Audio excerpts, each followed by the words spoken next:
O fleeting time and blissful sight, let us partake in the wine in view of moonlight.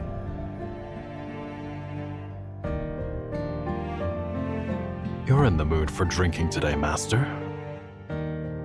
It's a rare moment of relaxation in this eternal summer. Enjoying some homemade wine is a joy of a fleeting life.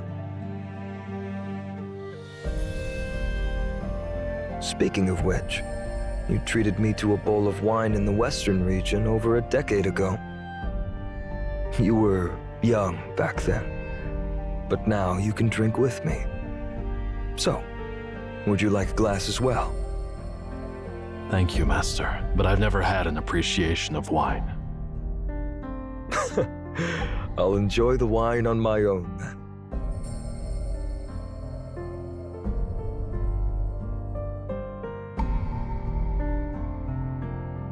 Though the world's vastness eludes my sight, time's toll on life shines clear and bright.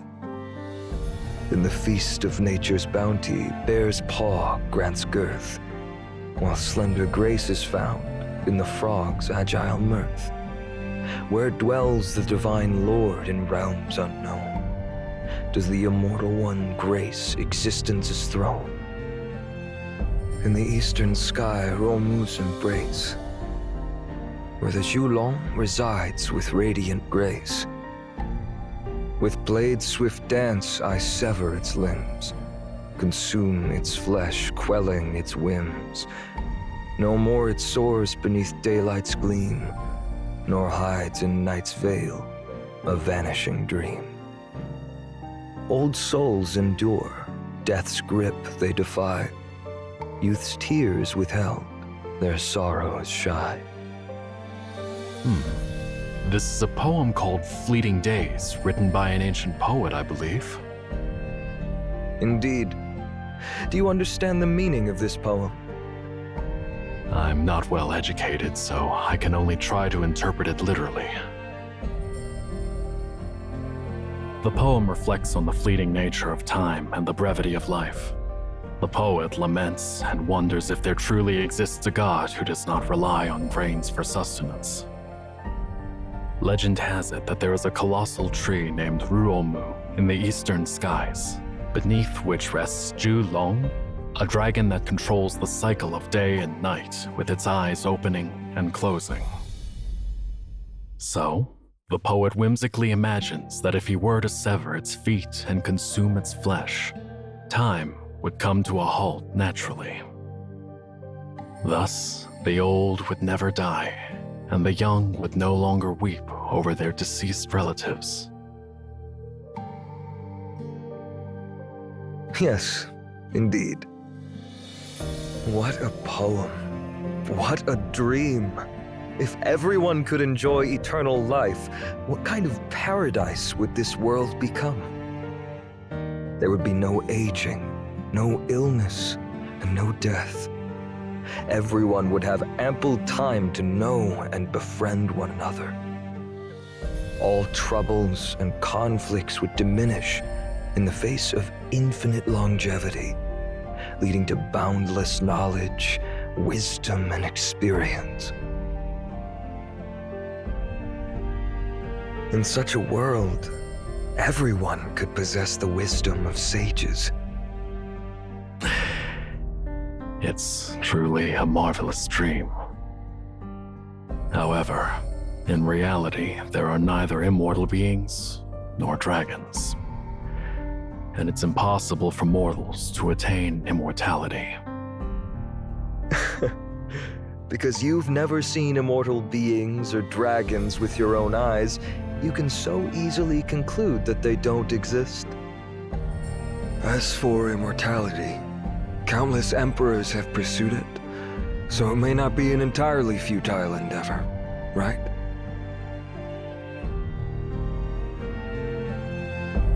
When everyone declares something beautiful, its concealed ugliness is exposed. When everyone recognizes something is good, its flaws become evident. Hence, existence arises from nothingness. Adversity emerges from tranquility. Magnitude finds definition in brevity. Eminence seeks solace in humility. And melody arises amidst discord. Sages act purposelessly and impart wisdom with veiled words.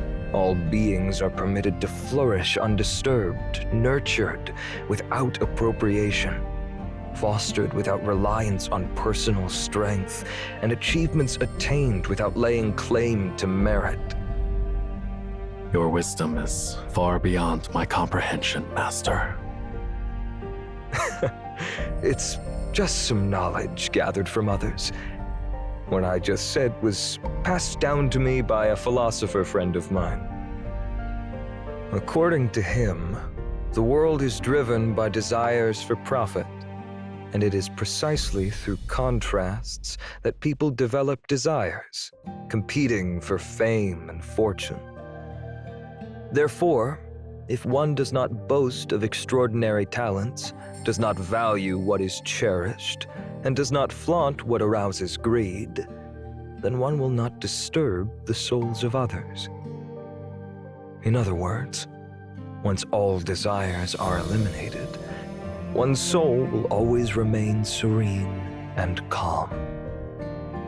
However, even sages find it difficult to eliminate the desires for two specific things: satiety and vitality, that is.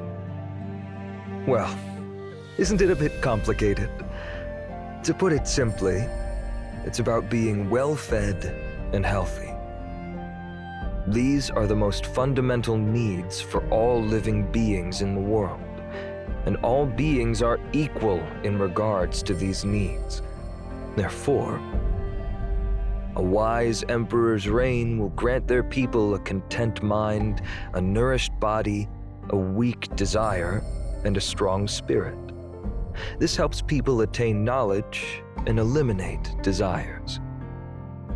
In other words, by satisfying people's hunger and strengthening their bodies, emperors can protect their people from greed and desires, fostering peace in the world.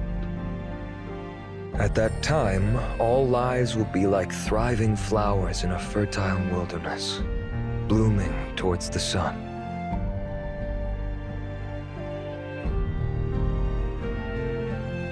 You have your own reasons for your actions, Master, and I'm not supposed to ask you questions. But Feel free to ask. please forgive my boldness. Seeing your excitement today, is your grand plan approaching its final stage? You're quite perceptive, Wuxia. Yes, it's exactly as you said. Please forgive me for my incompetence.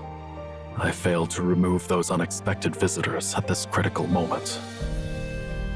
Well, there's no need to apologize.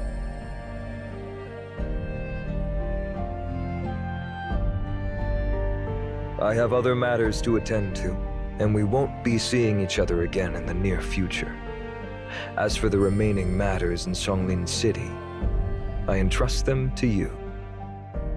The remaining matters. You have your own path, Wuxia.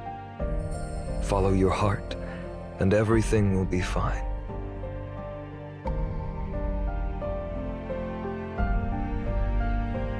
As you wish, Master.